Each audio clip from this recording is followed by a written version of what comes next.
मारा तो ये मार देगी तुझे। और उस चक्कर में, क्योंकि रेपिटेडली उनको वो आवाज़ सुनाई दे रही है, और उस चक्कर में उन्होंने जस्ट वहाँ पे चाकू रखा हुआ था। हेलो एवरीवन, मैं आस्था सिंह, साइकोलॉजिस्ट या मनोवैज्ञानिक। मैंने अपना training king George medical college और नूर मंजिल से लिया है।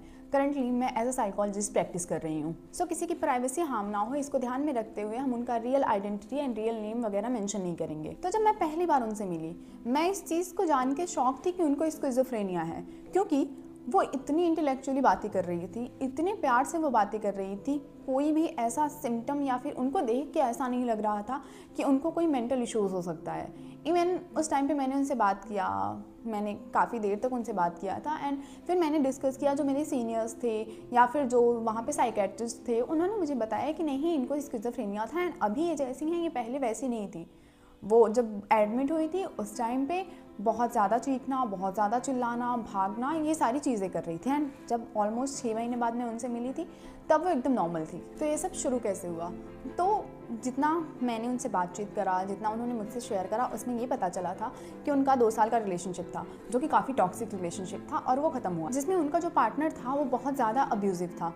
हर बात में गाली देना, मतलब स्टार्टिंग में तो सब कुछ बहुत अच्छा था रिलेशनशिप, जैसा उन्होंने बताया कि स्टार्टिंग का 1 साल जो था वो तो बहुत ज़्यादा अच्छा था कि हर दूसरे दिन वो मुझे डेट पे लेकर जा रहा है, हर दूसरे दिन वो फ्लावर्स लेकर आ रहा है मेरे लिए, अलग अलग गिफ्ट्स लाना, मुझे स्पेशल फील कराना, स्पेशल ट्रीटमेंट देना, ये सब 1 साल तक चला। एंड 1 साल बाद जो उनके पार्टनर का बिहेवियर था वो कम्प्लीटली चेंज हो गया। मतलब हर छोटी छोटी चीज़ पे चिल्लाना, हर छोटी छोटी चीज़ पे गाली देना, उनको बुरी तरीके से ट्रीट करना, काइंड ऑफ फिजिकली भी थोड़ा बहुत हार्म था, मतलब वो उनको हार्म करता था। सो जो पेशेंट थी वो इंग्लिश लिटरेचर की प्रोफेसर थी एंड एज ऑलमोस्ट उनका 28 ईयर था। तो वो थोड़ा चीज़ों को लेकर अवेयर थी, जिससे कि उन्होंने 1 साल तक तो ये चीज़ें झेली, मुश्किल से झेली।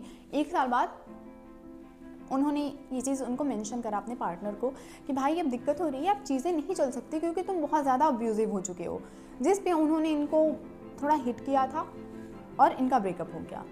अब काइंड, क्योंकि 2 साल तक वो एक रिलेशनशिप में थी, उससे ब्रेकअप होना और वो भी एक टॉक्सिक रिलेशनशिप था, तो उससे निकलना उनके लिए काफ़ी मुश्किल हो गया। मतलब वो काफ़ी ऐसे शांत रहने लगी धीरे धीरे, और मुझ ब्रेकअप के 1 हफ्ते बाद वो शांत रहने लगी। वो लोगों से बातचीत उनका कम हो गया, दोस्तों से बातचीत कम हो गया, जबकि वो पहले बहुत ज़्यादा friendly, kind of over friendly औरत थी। बट धीरे धीरे उनका ऐसे फ्रेंड सर्कल, इवन वो कहती हैं कि रिलेशनशिप में आने के बाद से जो मेरे फ्रेंड्स थे, मैंने उनको अटेंशन देना, उनसे बात करना बंद कर दिया था। मैं मोस्ट ऑफ द टाइम अपने पार्टनर से बात करती थी, अपने पार्टनर के साथ रहती थी। कुछ भी प्लान करना है तो मैं अपने पार्टनर के साथ करती थी।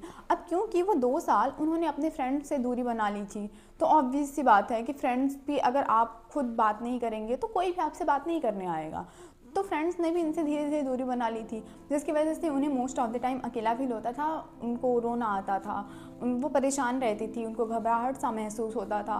पर फिर भी वो अपना जॉब, अपना काम, डेली रूटीन वो फिर भी कर पा रही थी। मतलब ऐसा नहीं था कि उनको कोई बहुत ज़्यादा इशू हो रहा था। बट हाँ, एक ब्रेकअप का जो फेज़ होता है वो सबके लिए थोड़ा डिफ़िकल्ट होता है, एंड उनके लिए भी उतना ही डिफ़िकल्ट था जितना कि हम सबके लिए होता है। सो ये ब्रेकअप फेज़ वाली जो फीलिंग थी उनकी 6 महीने तक चली। 6 महीने बाद वो सबसे ज़्यादा क्लोज अपनी मदर से थी, उनकी डेथ हो गई। अभी मदर की डेथ के बाद ये कम्प्लीटली अकेली पड़ गई। पहले तो ऐसा था कि फैमिली में एटलीस्ट घर में 2 लोग रह रहे हैं, कुछ नहीं, नॉर्मल बातचीत चल रही है, नॉर्मल सब कुछ हो रहा है, नॉर्मल डेली रूटीन को फॉलो किया जा रहा है। अब ये एकदम अकेली पड़ गई, कोई इनको पुश करने वाला नहीं था कि भाई तुम अपने डेली के रूटीन को फॉलो करो, तुम काम करो।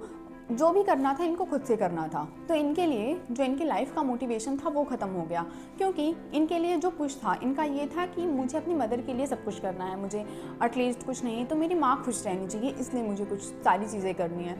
अभी वो कंप्लीट ख़त्म हो गया। तो पहले जब ब्रेकअप के बाद तो इनके पास लोग नहीं थे, इसके लिए ये बातचीत नहीं कर पा रही थी, इसके लिए सोशली इन्वॉल्व नहीं होती थी। अब तो ऐसा हो गया कि ये सोशल विड्रॉल इनके अंदर आ गया। मतलब ये जानबूझ के सोशली इन्वॉल्व नहीं होना चाह रही हैं। बहुत ज़्यादा रोना शुरू कर दिया इन्होंने, ऐसे 1-2 घंटे तक कंटिन्यूस वो रोती ही रह जा रही हैं। बीच में वो ना कुछ खाना, ना पीना, ना सोना, सब कुछ इन्होंने कम्प्लीटली इग्नोर करना शुरू कर दिया।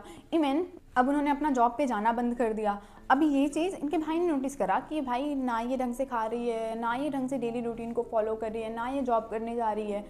तो जो इनके भाई थे वो इनके साथ नहीं रहते थे, वो बाहर रहते थे, बट कुछ दिनों के लिए, क्योंकि मदर की डेथ हुई थी तो वो भी आए हुए थे।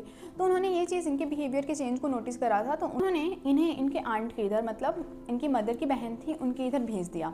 वहाँ ये गई, 1-2 दिन तो ये नॉर्मल थी, थोड़ा इनको बेटर फील हुआ, बट तीसरे दिन से इनको इनकी मदर से रिलेटेड सपने आने लगे। तो ये बीच बीच में उठ जाती थी, ढंग से सो नहीं पा रही थी। ऑलमोस्ट 4 से 5 दिनों तक ये ढंग से सो नहीं पाई। डेली इनको इनके मदर के सपने आने लगे। अभी सीन क्या हुआ कि 4 से 5 दिन के बाद उनको उनके मदर की आवाज़ें एक्चुअली सुनाई देने लगी कि वो उनसे कुछ तो कह रही हैं, कुछ बात कर रही हैं, कुछ बोल रही हैं। इनिशियली तो उन्होंने कुछ रिस्पॉन्स नहीं किया, मतलब सिर्फ आवाज़ें उनको सुनाई दे रही हैं। वो परेशान होती थी कि उनको कुछ आवाज़ें आ रही हैं, उनकी मदर की आवाज़ें आ रही हैं, बट उनको ये पता था कि मदर की तो डेथ हो चुकी है, वो कैसे बोल सकती है। तो उनको लगता था कि शायद मदर का भूत है जो उनसे कुछ बात करने की कोशिश कर रहा है, जो वो भूत बन के आई हैं और वो उनको कुछ बता रही हैं। अब ये जो आवाज़ वाला है, इसका एक टर्म होता है जिसको साइकोलॉजी में ऑडिटरी हेलुसिनेशन कहते हैं। तो बाद में धीरे धीरे कुछ दिनों बाद वो अपनी मदर की जो आवाज़ उनको आ रही थी, अब उन्होंने धीरे धीरे उससे बात करना शुरू कर दिया। मतलब वो अगर कुछ बोल रही हैं तो उस पर ये रिस्पॉन्स कर रही हैं। वो अगर बोल रही थी कि भाई मैं अच्छा फील नहीं कर रही हूँ, तो ये खुद बोलती थी कि माँ मुझे बहुत बुरा लग रहा है, मुझे रोना आ रहा है, मैं बहुत परेशान हूँ, ये सारी चीज़ें हो रही हैं। तो ये जो चीज़ था, ये इनकी आंट ने नोटिस किया। तो इन्होंने उनकी आंट ने उनके भाई को ये इन्फॉर्म किया कि भाई ये पूरे टाइम किसी ना किसी से बातचीत कर रही है, ना कि फ़ोन पे, ना कि किसी और चीज़ पे, जस्ट ये अकेले बैठी है और पता नहीं क्या खुद से ही बात कर रही है, ऐसे प्रिटेंड करती है जैसे कोई इसके साथ बैठा हो। तो उनके भाई ने फिर ये बोला कि ठीक है, अभी मुझे छुट्टी नहीं है, मैं 2-3 दिन बाद आऊँगा, तब मैं जाकर इसको डॉक्टर को दिखा दूंगा। तो अब उनको आवाज़ के साथ साथ उनको उनकी मदर दिखाई भी दे रही हैं। उनकी मदर उनको दिखाई दे रही हैं और उनको ऐसा फील होता था कि उनकी मदर उनको ये बता रही हैं कि ये जो औरत है, इसने ही मुझे मारा है और ये तुझे भी मार देगी, इससे तुझे खतरा है, तो तू यहाँ से भाग जा। तो उन्होंने घर से भागने का ट्राई किया, पर क्योंकि आंट को उनके पता था कि अभी कुछ इसके मेंटल इश्यूज़ हैं, तो इसकी वजह से वो गेट का ताला लॉक करके रखती थी और चाबी छुपा के रखती थी, तो वो भाग नहीं पाई घर से। और जिस दिन उन्होंने ट्राई किया था घर से भागने का, वो सुबह का टाइम था। फिर शाम तक क्या हुआ कि उनको, जब उनकी आंट उनको पानी ऑफर कर रही थी, तो उनको ये आवाज़ सुनाई दे रहा था। इनफैक्ट उनको ये दिख रहा था कि उनकी मदर उनको ये बोल रही है कि वो जो पानी की ग्लास है उसमें उसने जहर मिलाया हुआ है और वो तुझे जहर देकर मारना चाहती है। तो उन्होंने, जब उनकी आंट ने उनको ग्लास दिया, उन्होंने ग्लास तो लिया, पर ग्लास का पानी लेकर उन्होंने फेंक दिया। तो उनकी आंट ने पूछा कि तुमने पानी क्यों फेंका? तो ये बोल रही है कि अरे वो मेरे हाथ से गिर गया, मैंने जानबूझ के नहीं फेंका। और फिर वो अपने कमरे में चली गई। थोड़ा रूडली उन्होंने बिहेव किया था, पर फिर भी उनकी आंट ने बहुत ज़्यादा फोर्स किया, तो वो किचन तक उनके साथ गई। किचन में वो गई, उनकी आंट जो थी वो खाना निकाल रही थी, वो किचन में उनके साथ जस्ट बाजू में खड़ी थी। उनको बार बार ये आवाज़ सुनाई दे रही है, बार बार उनको उनकी मदर दिखाई दे रही हैं और ये बोल रही हैं कि भाई मार दे इसको, तुरंत मार, नहीं तो ये तुझे आज मार देगी, अगर तूने इसे नहीं मारा तो ये मार देगी तुझे। और उस चक्कर में, क्योंकि रेपिटेडली उनको वो आवाज़ सुनाई दे रही है, और उस चक्कर में उन्होंने जस्ट वहाँ पे चाकू रखा हुआ था, उसको उठाया और लगातार अपनी आंट के बॉडी पर उसे हिट करती रही जब तक कि वो मर नहीं गई। और जैसे ही उनको ये लगा कि वो मर गई हैं, वो तेज़ तेज़ से चीखने चिल्लाने लगी, क्योंकि चारों तरफ खून हो चुका था।